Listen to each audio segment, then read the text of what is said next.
All right, welcome to the warm-up. That is Jeff Power. I am Ward Fasold. We are busy getting into baseball and softball for this week because we're narrowing in on their playoff situation as girls is going to end after next week. But, man, did we have a successful weekend in soccer, did we not, Jeff? I mean, it's called a Houston takeover, I believe, on Saturday, wow. Right? What a week, right? I mean, the Houston area did so well in soccer, and it kind of makes up a little bit for the bad showing in basketball overall. That is true, man, and that's exactly where we're going to start this thing off with in the lineup. We're going to talk soccer here in the lineup.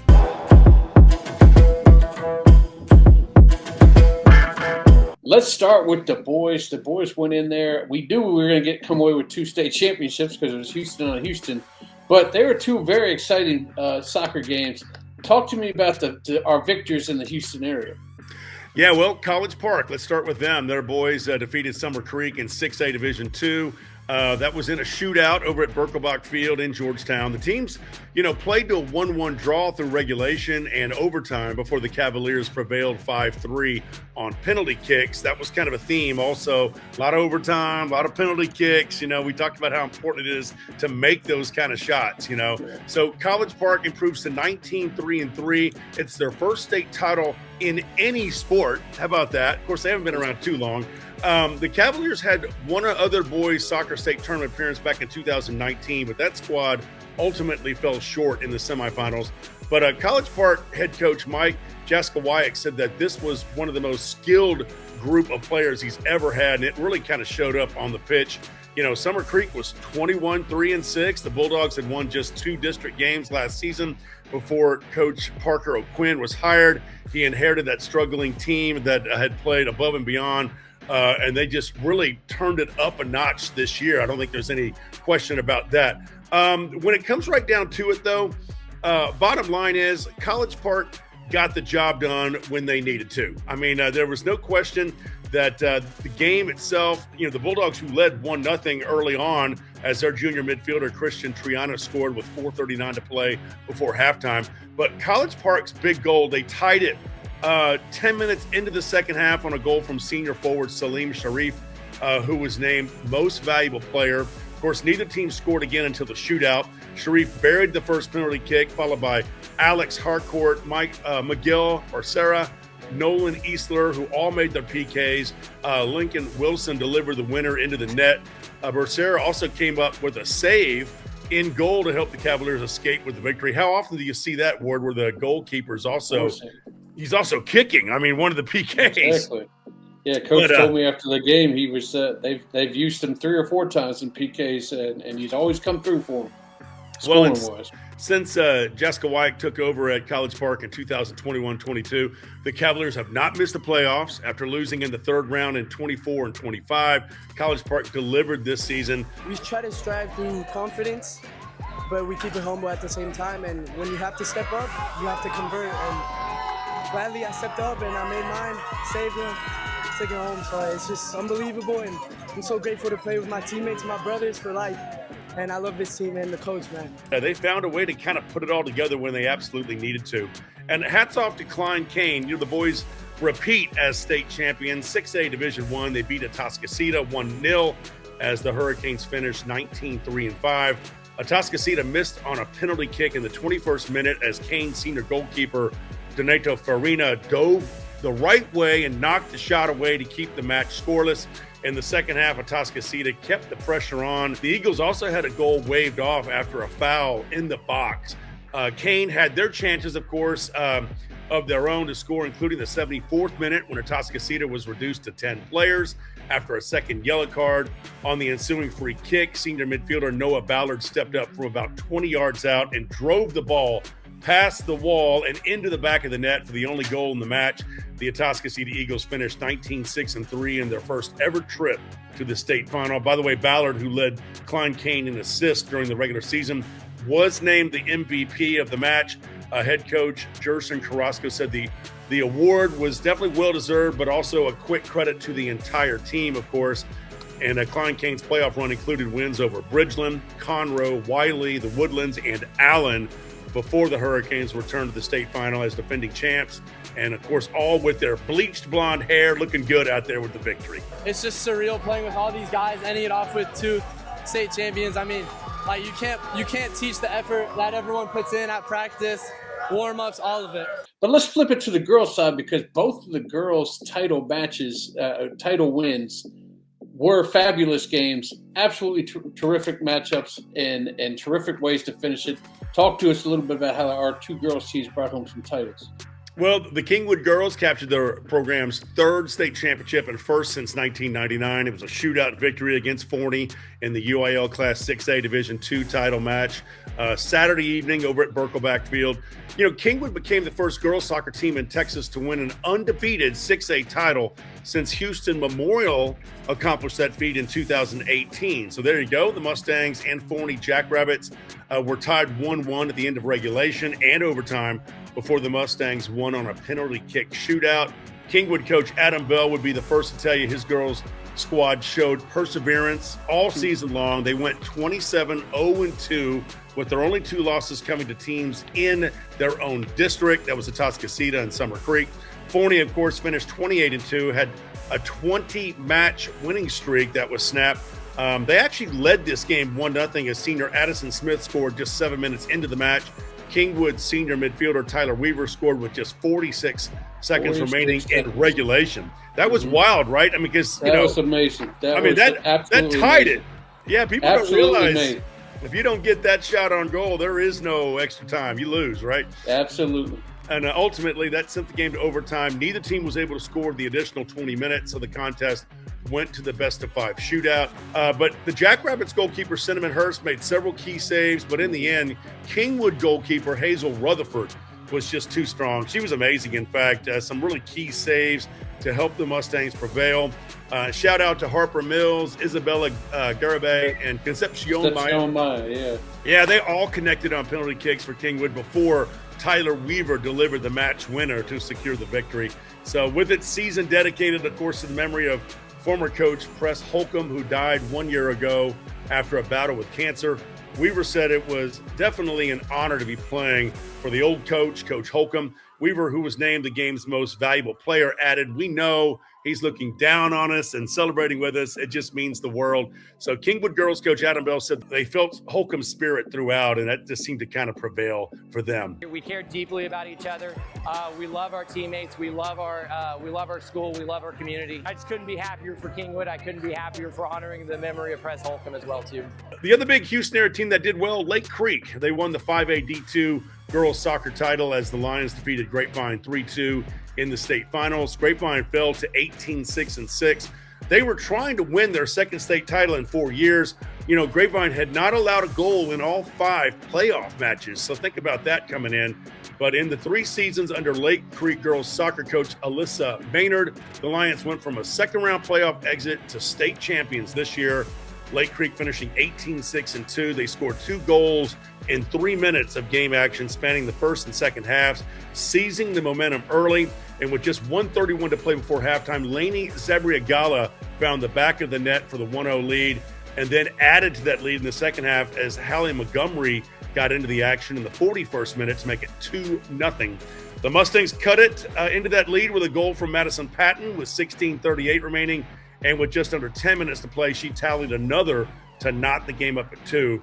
That set the set piece in the final stage of the match from Harper Montgomery, whose header with just 6:28 remaining broke the tie.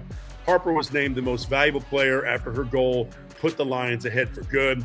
And, of course, the Lions, you might remember, Ward, they started 2-4-1. So just a great run after that. I think they won 9 of their last 10. Only loss was against Kingwood, and that was in a playoff preparation game that they kind of brought on towards the end of the season. We've talked about this, some of us for 3 years, and the girls, they just want it.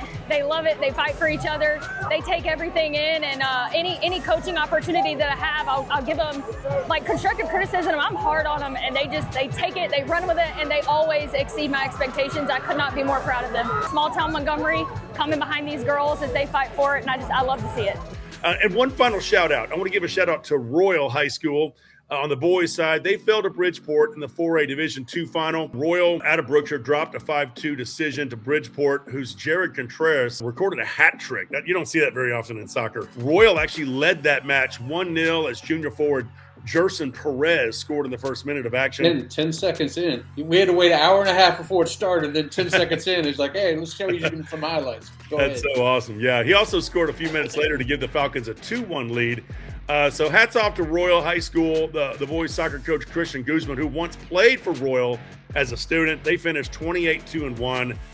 They had a 17-game winning streak, which was, of course, snapped with that loss. The Falcons were without two of their best players who were removed from the semifinal match with red cards against London High School out of Corpus Christi. That was in the semifinals. So they were missed, especially in overtime, because it looked like both teams were kind of dragging in overtime, right? Absolutely. There's more cramps than you would ever see in your life. The Bulls scored 3 times in overtime in the 4A Division II final. Bridgeport wins it. They improved to 22-3, but tough loss for Royal, but what a great season for them.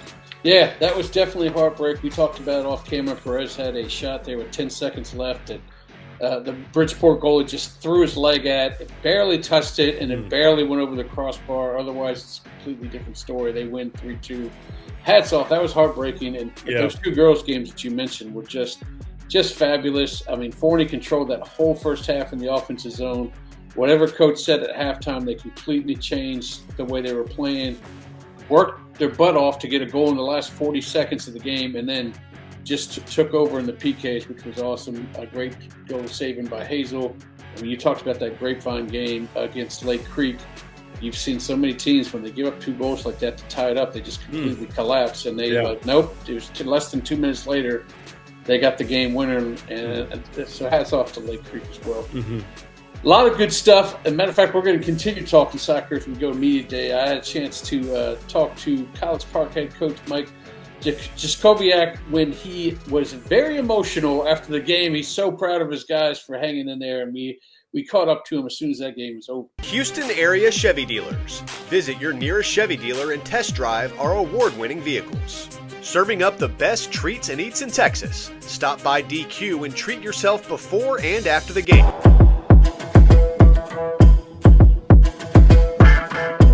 To keep fighting, come back. We trusted we could get the game back. And I think oh my goodness, we really ended up playing our game for a big part of that second half. And for us to keep fighting, the defense stepped up. The guys did exactly what we've talked about. And then when it came down to the clutch, these seniors, I mean, we got this class. It's just been incredible. And for them to keep growing, it's incredible. I'm so proud of them. And it's just an amazing experience. It's really fantastic. I don't know. I can't really put it into words too much, but it's as good as it gets. The team was saying when we got the penalties, they were like, we got this. They knew it. They knew it. They absolutely knew it. They were incredible. Made all 5. I mean, what else can you ask for? And Miguel is incredible. He's always going to get 1, or he's always going to get 2. Yeah. And for him to come up and be our 3rd kicker and always make it 2, he's never missed. So, incredible.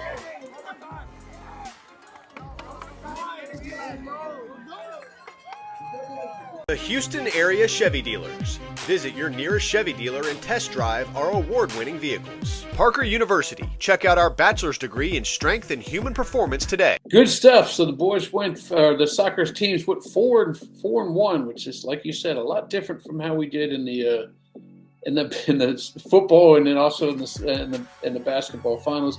Got a big win for Houston Saturday. You can definitely call that an H-Town takeover, because we just took over 3 of the 4 games. Pretty awesome. No doubt. All right, let's talk some baseball as we go into the agenda, brought to you by Allegro. Chevrolet's Inside High School Sports is brought to you by Allegro Marinade. Whether you're the family chef, a backyard barbecuer, or a jerky-making genius, maximize flavor and tenderness with Allegro Marinades.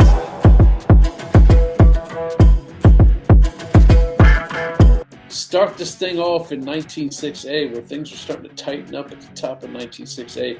Katy's taking on Tompkins in a big one Friday. I think they also played earlier this week as well. Yeah, Katy is 23-2-1, 11-1 in District 19-6A. Tompkins 18-8-2, 10-2 in district play. Of course, as we mentioned, this is like a battle of 1-2 in a really, really tough district. I don't think there's any question. Basically the 2 or 3 districts that involve the Katy schools in baseball seem to be top-notch, especially this year. I think you can even throw softball into that mix too. But no doubt about it, the Katy Tigers baseball team has just been on fire. all year long. I mean, 23-2-1, only one district loss, and Tompkins is right on their heels, and Tompkins has just been playing lights out. I think both these teams have good quality pitching. They get the run support when they need it, and I think both of these teams are going to go far in the postseason. I really feel it, and that's what a tough district will do for you, Ward. It helps build the confidence of your team, because if you can win these games in 19-6A, chances are when you get into the postseason, and you might play a team or a district that's not quite of your quality, you're going to see the cream rise to the top, as they say. Absolutely. And the same thing's going on in 16-6A. We're going to find out who's the district champion this week. Bridgeland's been rolling around, but this week they got Cy Ranch, and next week they got Cy Woods. But they can't look ahead to Cy Woods because they got Cy Ranch coming up this Friday. And I'm glad you mentioned Cy Woods, because they are in first, and they're undefeated, in 16-6A. But Bridgeland is also undefeated in district play. They're 10-0. They are 23-5-1 overall. Cy Ranch, they are 28-1. They are 8-3 in district play. But I think, when you think of this district, it seems like Cy Ranch is the one team that, I'd be the most worried about just because of their history. But Cy Woods probably has the best team they've ever had. I mean, this team this year is loaded. And Bridgeland is hanging right there with them in district play, as we mentioned, 10-0. I just think when it comes right down to it, all three of these teams have the common denominators of strong pitching, good bullpens, and they got a lot of offense too. And once again, here we go. You got 16-6A and you got 19-6A. Yeah. Both Katy and Cypress, districts, both of them doing really well, and a lot of good baseball. Yeah, we're going to find out some things here in the last couple of weeks, see who gets these district titles. And when you flip it over to softball, maybe I don't know as much about softball as I thought I did, but Katy Paetow is really kind of shocking a lot of teams. Obviously, Katy's a very tough team in that district and probably in the entire state. But Katy Paetow's holding their own, and they got a tough one with Jordan this week. Yeah, they are 10-4 in District 19-6A. They are 19-8 overall, Paetow is. And I think everyone's just been kind of waiting for them to fall off the mountain, and they haven't done it, like you were saying. Yeah. Jordan, they are 19-5. They're 11-3. And by the way, they're all chasing Katy. I mean, the Katy Tigers are 26-5 overall, 13-1 in district play. And of course, E.K. Smith does such a great job pitching in the circle for Katy High School. But, when you look at the squad here for Paetow, I think the one thing that stands out, they've got some sluggers. They've got some hitters like Amanda Vasquez. She's got a 429 average. Mia Ruiz is batting 411. Dominique Gonzalez is batting 400. I mean, all three of these girls are over 400. That is just crazy. And they've got some good pitching as well. And they're not one of these teams that's going to have a bunch of home runs and stuff. But, I think Gloria Howland leads the team with only 2. But They've got a lot of just good contact players who can score some runs. They do have a really good pitcher who's only a freshman, by the way, Layla Avila. She's got a 1.58 ERA. And Liliana Perez, she's a senior. She's at 2.90 as far as her ERA. Those are really good numbers when you think about softball. Anytime your ERA is below 3, especially in this day and age with softball, you're saying something right there. So that's a big reason why Paetow is doing so well. They've got those top performers. They've got those players who, you need to have that. If you're going to make a run in softball, you better have a good pitcher. That is for sure. Absolutely, because you're allowed to throw that pitcher out there each and every game. There's no limits on that, and that's what you need to rely on when it comes to the postseason, which is after next week, the postseason starts. So it's time to get busy. This is true. All right, Jeff, thanks for talking with me this week. Hey, we're going to leave everybody with the 6A baseball rankings, the top teams in our area. Appreciate you joining us. We're going to talk a little bit more baseball. And you know what? Spring football is happening as well. So we may have some spring football in there next week, too. Thanks for joining us. We're out of here. We'll see you next week.